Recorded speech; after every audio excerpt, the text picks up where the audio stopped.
ಎಲ್ಲ ನನ್ನ ಮಾಲೂರು ತಾಲೂಕಿನ ಜನತೆಗೆ ನಮಸ್ಕಾರಗಳು. ಅಡ್ವಾನ್ಸ್ ಆಗಿ ಹೊಸ ವರ್ಷದ ಶುಭಾಶಯಗಳು ಕೂಡ.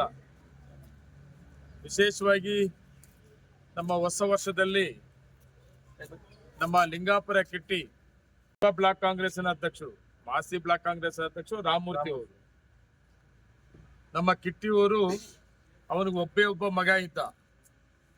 ಅವನು ಆಕ್ಸಿಡೆಂಟ್ ಅಲ್ಲಿ ಆಕಸ್ಮಿಕವಾಗಿ ತೀರೋದ್ಮೇಲೆ, ಇದು ನನ್ನ ಪ್ರಕಾರ 9ನೇ ವರ್ಷ ಇರಬೇಕು. 9ನೇ ವರ್ಷ ಅವನ ಜ್ಞಾಪನಾರ್ಥಕವಾಗಿ ವರ್ಷ ಒಂದಲ್ಲ ಒಂದು ರೀತಿ ವಿಶೇಷವಾದ ಒಂದು ಕಾರ್ಯಕ್ರಮಗಳನ್ನ ಮುಂದುವರ್ಸ್ಕೊಂಡ್ ಬರ್ತಾ ಇದ್ದ. ಹೋದ ವರ್ಷ 4 ಆಂಬುಲೆನ್ಸ್ಗಳು ಕೂಡ ಕೊಟ್ಟಿದ್ದ.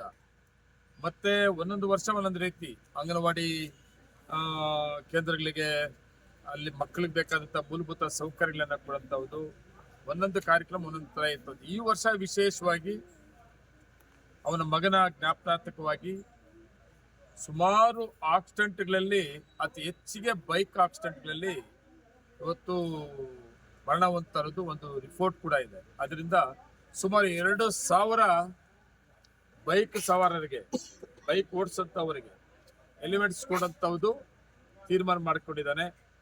ಆ 2ನೇ ತಾರೀಕು ನಾಳುದ್ದಕ್ಕೆ ನಮ್ಮ ಆ ಕಾರ್ಯಕ್ರಮದಲ್ಲಿ ನಮ್ಮ ರಾಮಲಿಂಗಾರೆಡ್ಡಿ ಮಂತ್ರಿಗಳು ಕೂಡ ಭಾಗವಹಿಸ್ತಾ ಇದ್ದಾರೆ. ಕೋಲಾರ MLA ಮಂಜುನಾಥ್ ಅವರು ಕೂಡ ಭಾಗವಹಿಸ್ತಾ ಇದ್ದಾರೆ. MLC ಅನಿಲ್ ಕುಮಾರ್ ಅವರು ಭಾಗವಹಿಸ್ತಾ ಇದ್ದಾರೆ. ವಿಶೇಷವಾಗಿ ಎಲ್ಲ ಸುಮಾರು ಅಧಿಕಾರಿಗಳು, ಯಾಕಂದ್ರೆ ಇದೊಂದು ವಿಶೇಷವಾದ ಕಾರ್ಯಕ್ರಮ. ಇವತ್ತು ಈಗಾಗಲೇ ನಮ್ಮ ಕೋಲಾರ SP ಅವರು ಕೂಡ ನಮ್ಮ ಜಿಲ್ಲೆಯಲ್ಲಿ ಒಂದು ವಿಶೇಷವಾಗಿ ಕಡ್ಡಾಯವಾಗಿ ಎಲಿಮೆಂಟ್ಸ್ ಹಾಕೊಂಡು ಬೈಕ್ಗಳನ್ನು ಓಡಿಸ್ಬೇಕು ಅಂತೇಳಿ ಈಗಾಗಲೇ ಆಂದೋಲನವನ್ನ ಸ್ಟಾರ್ಟ್ ಮಾಡಿದ್ದಾರೆ. ಅದಕ್ಕೆ ಸಪೋರ್ಟ್ ಆಗಿ ಇವತ್ತು ಒಂದು 2,000 ಇವತ್ತು ಮಾಲೂರು ತಾಲೂಕಿನ ಜನತೆಗೆ ಅನುಕೂಲ ಆಗೋ ರೀತಿಯಲ್ಲಿ ಕಿಟ್ಟಿ ಇವತ್ತು ಹಮ್ಮಿಕೊಂಡಿದ್ದಾರೆ. ಆ ಕಾರ್ಯಕ್ರಮದಲ್ಲಿ ಎಲ್ಲರೂ ಒಂದು ಭಾಗವಹಿಸಿ, ವಿಶೇಷವಾಗಿ ಎಲ್ಲ ಬೈಕ್ ಓಡಿಸೋಂಥವರು ಇವತ್ತು ನೀವೆಲ್ಲರೂ ಕೂಡ ಕಡ್ಡಾಯವಾಗಿ ಎಲಿಮೆಂಟ್ಸ್ ಅನ್ನ ಧರಿಸಿ ಓಡಾಡಿಸ್ಬೇಕು ಅಂತೇಳಿ ನಾನು ಕೇಳ್ಕೊಂತ ಇದ್ದೀನಿ. ನಮಸ್ಕಾರ.